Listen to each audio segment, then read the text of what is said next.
Let's calculate Nahida's DPS numbers and find out her optimal builds. As always, I will show you her complete weapon DPS chart, and artifact builds comparisons and constellations, on the later part of the video. To properly calculate her DPS, let's analyze her skill set first. Her elemental skill deals AoE dendro damage to enemies, and will leave a mark on each of them. You can select up to 8 enemies using her camera mode. The marked enemies will be linked to each other, and when any of the marked enemy receives an elemental reaction damage, the skill will trigger dendro damage to all of them. This can only happen every 1.9 seconds for 20 seconds duration.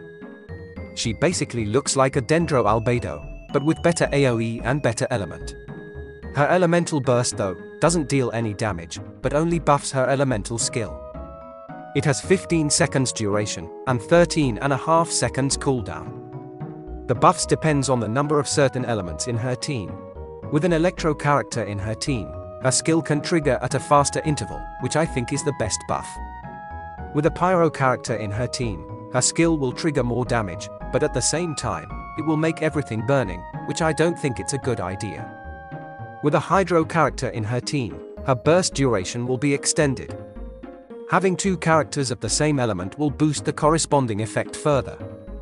Personally, I think Nahida will be great with an electro and a hydro, to trigger constant reactions, thus consistently triggers her skill damage in the end.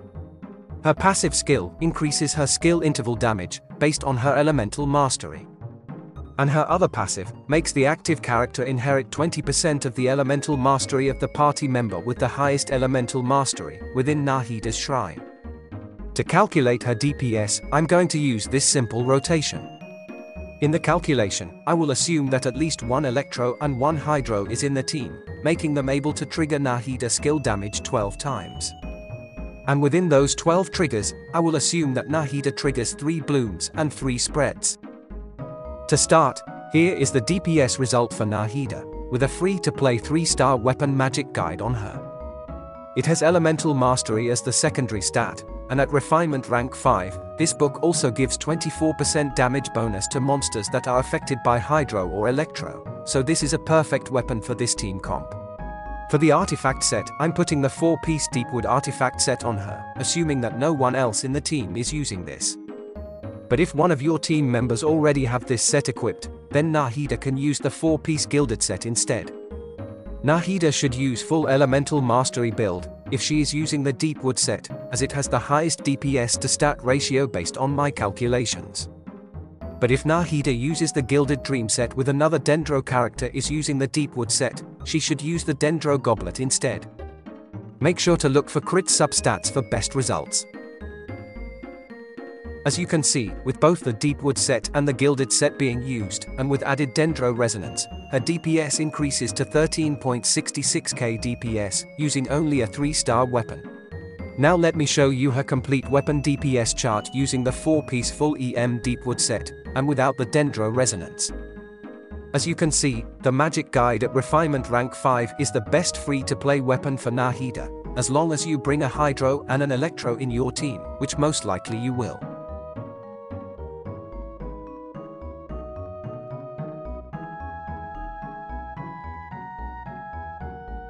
Now let me show you her complete weapon DPS chart using the 4-piece Gilded Dream set, accompanied with another Dendro character using a Deepwood memory set. This time, Nahida uses a Dendro Goblet instead of Elemental Mastery Goblet, for more DPS. As you can see, Nahida can deal a lot more DPS using the same weapons, if there is another Dendro in the party, supporting her with the Deepwood memory set.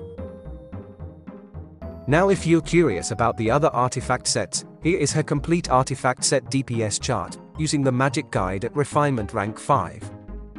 So to maximize her DPS, you can bring another Dendro with the 4-piece Deepwood set, to also activate the Dendro Resonance, which will buff the entire party with additional 100 elemental mastery constantly.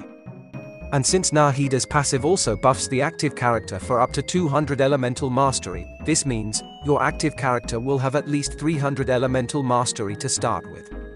This will buff every reaction damage to the roof. Personally, I will try Nahida with Nilu, Kokomi, and Tinari for a crazy bloom party. But I will also try Nahida with Kokomi, Fischl, and Tinari for more electrifying party. Nahida and Xingqiu should also work great with Sino, since they all can do long off-field damage to support Sino's long burst duration.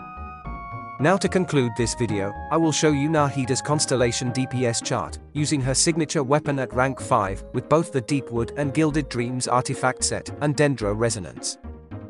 As you can see, Nahida's constellations are spread pretty evenly, with each of them giving a nice DPS boost. But remember, all of this can change since she is still at the early beta testing. So don't upgrade your weapon yet. Instead, I recommend you to farm the Dendro artifact domains instead, and look for EM main stats, with crit substats. I think that's it guys, please like the video and subscribe if you want more DPS calculation videos for future characters. Feel free to ask a question or leave a comment below. Thank you so much for watching and I'll see you soon in the next video.